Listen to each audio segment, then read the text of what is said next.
Hello students. आज सुबह मैंने 2 डिक्टेशंस अपलोड की थी जनरल पैसेज की। और ये जैसा कि मैंने उसमें बताया था, ये ली गई थी हैंडबुक ऑफ सेलेक्ट एसेज में से, जो दृष्टि की पब्लिकेशन है उसमें से ली थी, और एनवायरनमेंट और साइंस पर थी। हालांकि आपने देखा होगा कि जो पैसेज था वो डिफ़िकल्ट था, नो डाउट। उसमें साइंस और एनवायरनमेंट के कुछ सब्जेक्ट्स थे जिसकी वर्ड्स थे जिसकी आप आउटलाइन इंस्टेंटली नहीं बना पाए और आपको दिक्कत होगी। बट पर्पज़ ये है कि आप यूज्ड टू हो जाएं ऐसी आउटलाइन से भी। और उसमें आपने एक चीज़ और देखी होगी कि छोटे छोटे वर्ड थे जिसको बनाने में हमें दिक्कत होती है अगर हमें सडनली वो आ जाते हैं तो। लेकिन अगर हम एक बार उनको कर लेंगे तो एटलीस्ट हमारे माइंड में रहता है कि हाँ, हमने ये वर्ड कर लिया, और आप उसको ड्रॉ कर सकते हैं।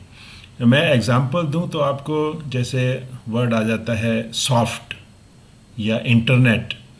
ऐसे ऐसे वर्ड जो आते हैं उस वक्त हमारे से ड्रॉ नहीं होते, लेकिन अगर हम इनको एक बार समझ लेंगे कि आफ्ट है, आफ्ट जब लिखते हैं हम तो सॉफ्ट एस लगाना है उसमें, तो वो सॉफ्ट बन जाएगा। इंटरनेट या और छोटे छोटे ऐसे बहुत से वर्ड आपने देखे होंगे जो नॉर्मली हमारे रूटीन में हम कैलाश चंद्रा मैगजीन से कर रहे हैं, प्रोग्रेसिव से कर रहे हैं, उसमें ऐसे वर्ड्स यूज़ नहीं होते। या मैग्नेटिक हो गया, या आप वेव्स हो गया। इवन वेव वर्ड भी अगर देखो, अगर आप नहीं लिखा होगा आपने पहले तो आपको सोचना पड़ जाएगा, लेकिन थोड़ी आप प्रैक्टिस कर लेंगे इनकी। एक्सरे हो गया सपोज, तो बहुत छोटे छोटे वर्ड हैं। इमेजरी, ड्रोन, जब आप इनको थोड़ा कर लेते हो आपको लगता है कि मैंने ऐसे मैटर्स कर लिया है। हालांकि डिफ़िकल्ट जो है इसमें आउटलाइन हो सकता है वो आपको अगर अच्छी प्रैक्टिस ना हो तो ना कर पाएँ, लेकिन उसकी ज़्यादा चिंता मत करिएगा। ज़्यादा बड़े वर्ड की चिंता कम करिएगा और जो छोटे हैं उनकी चिंता ज़्यादा करिएगा, क्योंकि वही हमें आगे ले जाते हैं और वही हमें पीछे ले जाते हैं। तो जितना आप इनकी प्रैक्टिस करेंगे उतना आपको लगेगा कि हमारे में कॉन्फिडेंस आ रहा है, हम ऐसे मैटर को कर सकते हैं। अब कुछ व्यूअर्स ने, स्टूडेंट्स ने ये कहा है कि हमारे से नहीं लिखा जा रहा, जैसा मैंने पहले बताया था, क्योंकि ये डिपेंड करता है आप कितने प्रैक्टिस कर रहे हैं, कितने समय से, किस स्पीड पर, किस तरह के मैटर्स आप करते रहे हैं। अगर आपने पहले जनरल मैटर्स नहीं किए, अगर आपने प्रोग्रेसिव के अलावा और जनरल मैसेज नहीं किए, या इवन प्रोग्रेसिव तक भी नहीं पहुंचे, तो आपको ज़्यादा डिफ़िकल्टी होगी। तो मैं ये कहना चाहूँगा कि घबराने की बात नहीं है, सिर्फ करने की बात है। आपसे जितना समय बचा है आप उसमें जो भी अच्छा कर सकते हैं वो करिए, लेकिन अपनी जो भी आपकी स्पीड, जो भी आपका स्टेटस है उसको ज़्यादा ख़राब मत करिएगा। एटलीस्ट उसको बना के रखना है। उसके बाद ये अगर आप कर सकते हैं तो अच्छी बात है। और आपको मैं आउटलाइंस दे रहा हूँ, ये सबसे बड़ी बात है। आप आउटलाइंस को समझिए, उसके बाद रीराइट करिए, आपको उसके बाद कॉन्फिडेंस आएगा कि हाँ, मैंने ऐसे मैटर कर लिए। इसकी जो भी आउटलाइंस हैं उसमें आपको टाइम ज़रूर लगेगा, एफर्ट ज़रूर लगेंगे, लेकिन जब आप एक बार करने बैठ जाते हैं और 2-4 घंटे लगाएंगे तो देखेंगे आपको खुद अच्छा लगेगा कि हाँ, मैंने आज कुछ अच्छे वर्ड्स किए हैं। और जब तक हम किसी पैसेज से हमें ज़्यादा मटेरियल नहीं मिले तो उस पैसेज का मेरे हिसाब से ज़्यादा फ़ायदा नहीं होता। इसलिए अपनी कॉम्पिटेंसी को बढ़ाने के लिए करिए, और जिनसे जो हो पाए वही करें। ऐसा ना हो कि जो आपकी पहले स्पीड बनी हुई है उसको आप ख़राब कर लें, वो मत करिएगा। अगर आप नहीं इस ऐसे पैसेजेस को लिख सकते तो शुरू में मत लिखिएगा, आप सिर्फ इनके वर्ड्स की प्रैक्टिस करिए, फिर उसको लिख लीजिए, डजेंट मैटर। लेकिन अल्टीमेटली लिख लेंगे तो आपको कॉन्फिडेंस बढ़ेगा। तो अब मैं आउटलाइंस जो भी मुझे इंपॉर्टेंट लगी हैं मैं आपको दिखा रहा हूँ, उनको समझ लीजिए और उनकी अच्छी तरह से प्रैक्टिस कीजिए। अब देखिए आप आज के पैसेज की आउटलाइंस। सबसे पहले है पेरिस। जब आप पेरिस लिखें या कोई भी प्रॉपर नाउन लिखें, मैंने पहले भी कहा है, इसके नीचे डबल टिक दिया करें, दैट विल हेल्प यू। उसके बाद है कॉम्बैट। कॉम्बैट, बैट पूरा लिखना है, उसके ऊपर कॉम लगाना है।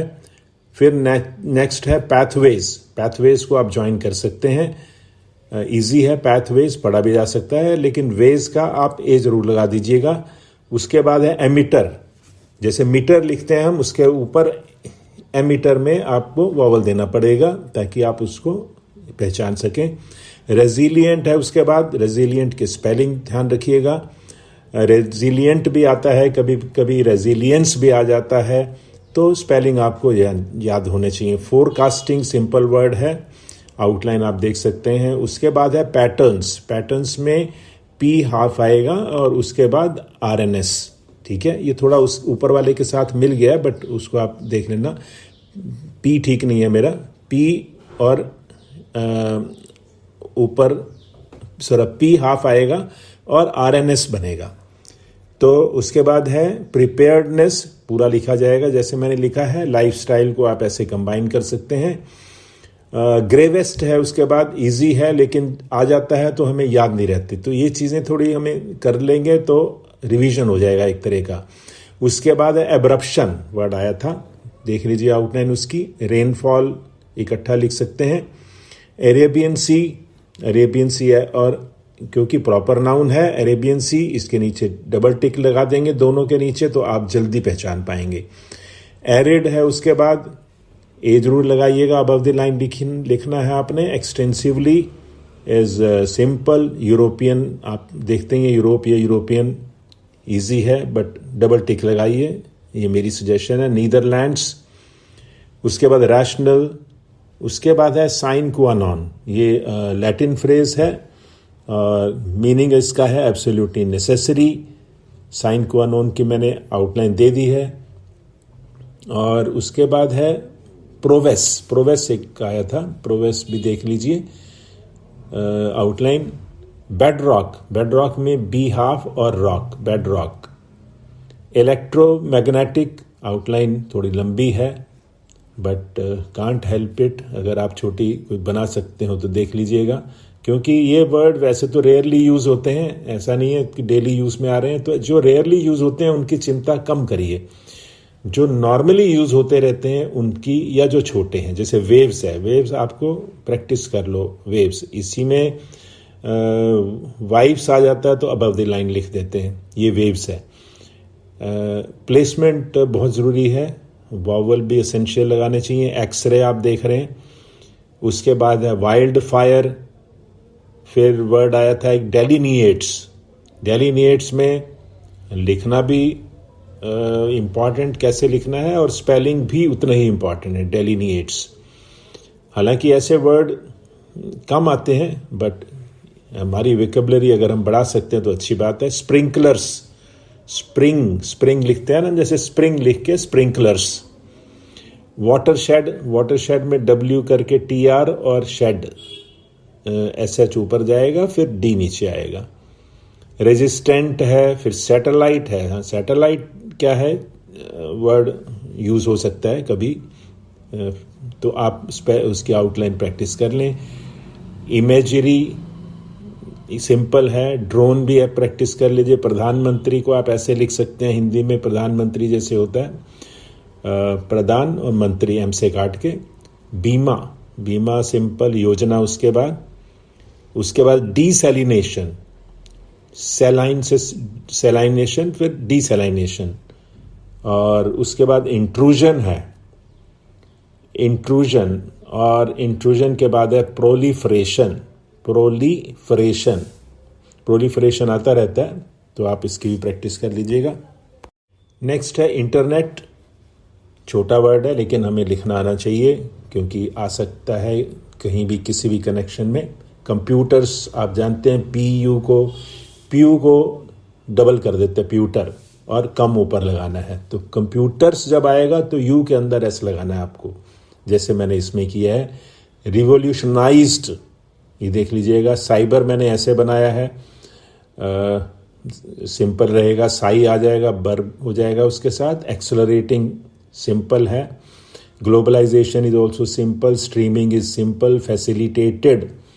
फैसिलिटेटेड में हाफ टी जरूर लगाइएगा, फैसिलिटेटेड में। न्यूट्रलिटी की आउटलाइन देख लीजिएगा। न्यू के नीचे TR आपने डिसजॉइन करना है। उसके बाद डिजिटल, ऑनलाइन को आप ऑनलाइन बोलेंगे तो ऑनलाइन में N और LN देख रहे हैं जैसे मैंने बनाया। Transactions, barriers, through out the world इकट्ठा लिखा जा सकता है। आउटसोर्सिंग जैसे मैंने लिखा है, आप ऐसे इकट्ठा कर सकते हैं। बट आउट जरूर लगाइएगा पहचानने के लिए, कहीं कुछ आप और पढ़ते रहें। Norm, mortar, MR double, flourishing, Uber को आप ऐसे लिख सकते हैं। उसके बाद है फुटप्रिंट्स, इकट्ठा आएगा, फुट हाफ F और प्रिंट्स। क्रिप्टो करेंसी थोड़ा सा मुश्किल है, लेकिन आउटलाइन जैसे मैंने बनाई है थोड़ी प्रैक्टिस कर लेंगे, कभी आ जाती है तो फिर आप इकट्ठा कर सकते हैं। अदरवाइज क्रिप्टो अलग लिख के करेंसी तो हमें आता है लिखना, लिख सकते हैं। बाइलैटरल मैंने दोनों तरफ से दिया है, देख सकते हैं। अर्स्टवाइल इज सिंपल, पहले आता रहता है। डिटर्मिनेंट्स देख रहे हैं आप। अलाइनमेंट, L डाउनवर्ड, अलाइन, फिर मेंट उसके साथ लगेगा। गुजराल सिंपल है। डॉक्ट्रीन, स्ट्रेंथनिंग, शॉर्ट ऐसे लिखा जाता है, अदरवाइज पूरा लिखना पड़ेगा आपको। चैकिंग आउट को इकट्ठा कर सकते हैं। कस्प, एक वर्ड आया था CUSP, कस्प को आप इसमें तो P ध्यान से लगाइएगा, कस्प, और वॉवल भी लगा दीजिएगा। और उसके बाद है क्रूशियल, सिंपल है। सॉफ्ट जैसे मैंने बताया, देखिए सॉफ्ट में above the line half F, soft. Substantiate, perceived पहले भी आया। हॉकिश सिंपल है। Intellectual is common word. Limelight आप चाहें तो इकट्ठा कर सकते हैं। That's all, thank you.